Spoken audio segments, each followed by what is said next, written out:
Bismillahirrahmanirrahim. Assalamualaikum warahmatullahi wabarakatuh.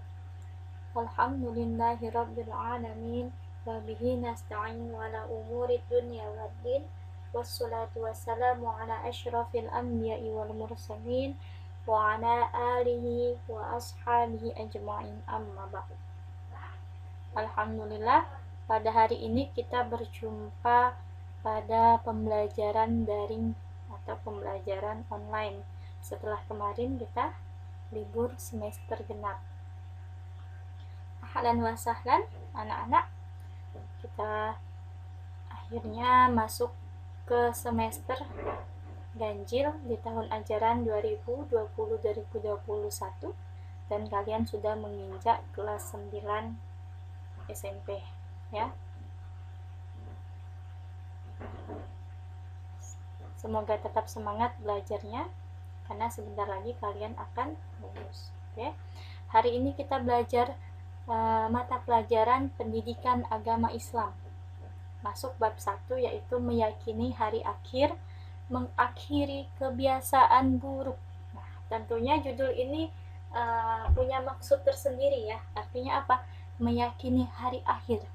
Dengan kita beriman kepada hari akhir, tentu saja kita akan berpikir untuk mengakhiri kebiasaan buruk kita. Kenapa? Setiap kebiasaan buruk yang kita lakukan akan dipertanggungjawabkan kelak di hari akhir. Lanjut. Sebelum itu, Umi akan menjelaskan peta konsep kita mengenai bab kali ini. Judulnya meyakini hari akhir, mengakhiri kebiasaan buruk. Nah, seperti yang kalian tahu, hari akhir itu sering disebut dengan kiamat. Nah, bedanya kalau kiamat itu menurut para ulama terbagi menjadi dua, yaitu kiamat sugro dan kiamat kubro. Kiamat sugro itu berupa musibah, kecelakaan, atau kematian yang dialami oleh beberapa orang saja. Sedangkan kiamat kubro, nah, hari akhir ini lebih mengarah kepada kiamat kubro. Kiamat kubro ini saat dimana alam semesta ini hancur, dan itu semuanya dialami oleh semua makhluk, baik di langit, di bumi, dan seluruh alam semesta ini. Setelah terjadinya kiamat kubro ini, maka akan adalah namanya yaumul barzah, yaumul ba'as, yaumul hasyr, yaumul mizan. Nanti akan kita bahas di pertemuan selanjutnya. Nah, setelah melewati beberapa fase ini, yaumul barzah, ba'as, hasyr, dan mizan, maka manusia akan ditentukan akan masuk surga atau masuk neraka. Disinilah penentuannya setelah melewati beberapa fase yang sudah Umi jelaskan tadi. Nah, dari pembelajaran iman kepada hari akhir ini, kita diharapkan memahami dan meyakini kejadian bagaimana hari akhir itu. Nah, sikap mulia yang diharapkan itu kita menjadi mawas diri, membiasakan perbuatan baik dan menjauhi perbuatan buruk. Langsung kita masuk ke pembahasan intinya. Pengertian iman kepada hari akhir. Iman artinya meyakini. Nah, maka kalau dikaitkan dengan iman kepada hari akhir, iman kepada hari akhir itu meyakini bahwa seluruh alam termasuk dunia dan seisinya akan mengalami kehancuran. Semua apapun itu akan hancur pada hari akhir.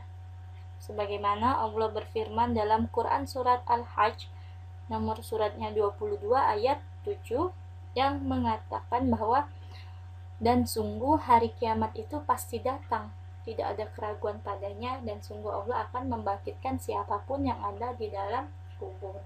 Jadi pada hari kiamat nanti seluruh makhluk akan seluruh manusia akan dibangkitkan dari alam kubur. Manusia akan bangkit dengan berbagai wujudnya sesuai dengan amalan yang dilakukan ketika di dunia. Adapun tanda-tanda hari akhir di sini yaitu yang pertama, seluruh alam termasuk dunia dan seisinya akan mengalami kehancuran. Jadi nggak ada yang selamat. Alam semuanya hancur, rata. Entah itu lautan, gunung, semuanya hancur. Kemudian ditiupnya sangkakala oleh malaikat Israfil. Ketika malaikat Israfil sudah meniup sangkakala, maka itu sudah menandakan akan terjadinya hari akhir. Daratan, lautan, dan benda-benda di langit porak-poranda semuanya hancur. Darat, laut, bintang, bulan semuanya hancur. Nih, gunung-gunung meletus, hancur dan berhamburan. Bisa kalian bayangkan gunung bagaimana saat gunung meletus di seluruh dunia itu semuanya meletus secara bersamaan. Sedangkan satu gunung meletus saja itu sudah ketakutan manusia. Apalagi gunung seluruh dunia meletus, maka apa yang akan terjadi? Semuanya akan hancur. Dan gunung-gunung yang meletus itu akan berhamburan. Layaknya seperti bulu-bulu.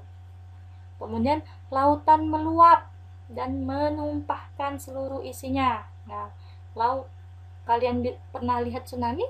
Nah, begitulah. Bahkan lebih dahsyat lagi, lautan tersebut akan meluap dan seluruh isinya akan ditumpahkan. Pernah lihat isi lautan? Ada karang, ada hewan-hewan di dalamnya, ada bangkai kapal, dan segala dan banyak lagi yang ada di dalam isi lautan itu, maka akan meluap dan menumpahkan seluruh isinya hingga mengenai seluruh yang ada di bumi ini. Nggak karuan keadaan bumi pada waktu hari akhir. Benda-benda di langit bergerak tanpa kendali. Jadi nggak ada lagi itu planet-planet bergerak pada orbitnya seperti yang kita ketahui. Ketika hari kiamat, benda-benda langit itu bergerak tidak beraturan. Bintang, planet, dan bulan itu saling bertabrakan. Itulah gambaran tanda-tanda hari akhir. Kita terus berdoa, semoga jangan sampai kita bertemu dengan hari akhir. Karena seburuk-buruk umat adalah umat yang bertemu dengan hari akhir. Terus berdoa, semoga Allah mematikan kita sebelum terjadinya hari akhir. Amin ya rabbal alamin. Semoga kita bukan termasuk orang-orang yang merugi. Nah, kita lanjut kiamat.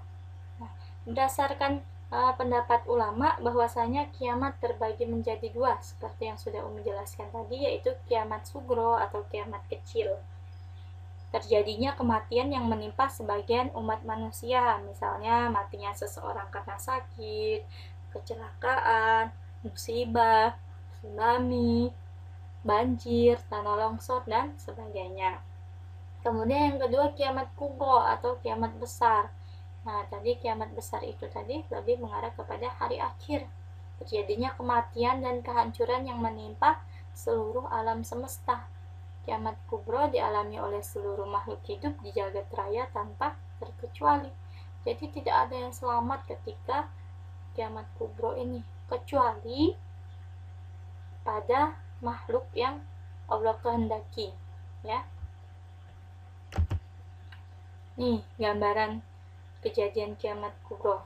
Pertama, malaikat Israfil meniup sangkakala untuk pertama kali. Ketika malaikat Israfil meniup sangkakala untuk pertama kali, semua makhluk akan mati kecuali yang dikehendaki hidup oleh Allah Subhanahu wa taala. Kemudian langit menjadi terpecah belah.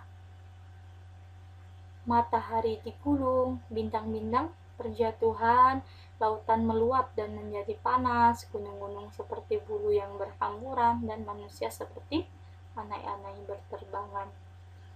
Bisa kalian bayangkan jika kalian masih hidup pada saat terjadinya hari akhir, na'udzubillah min dzalik ya, jangan sampai. Bagaimana merasakan kesakitan itu, melihat lautan yang meluap, bukan lautan yang airnya seperti biasa kita rasakan dingin, tidak, panas. Ini lautan yang meluap itu panas, bahkan lebih panas dari air yang mendidih. Nah, bintang-bintang berjatuhan. Pada masa dinosaurus saja, dinosaurus sampai mati karena bintang berjatuhan. Dinosaurus loh, yang makhluk yang besar saja bisa mati, apalagi kita manusia yang amat kecil ini.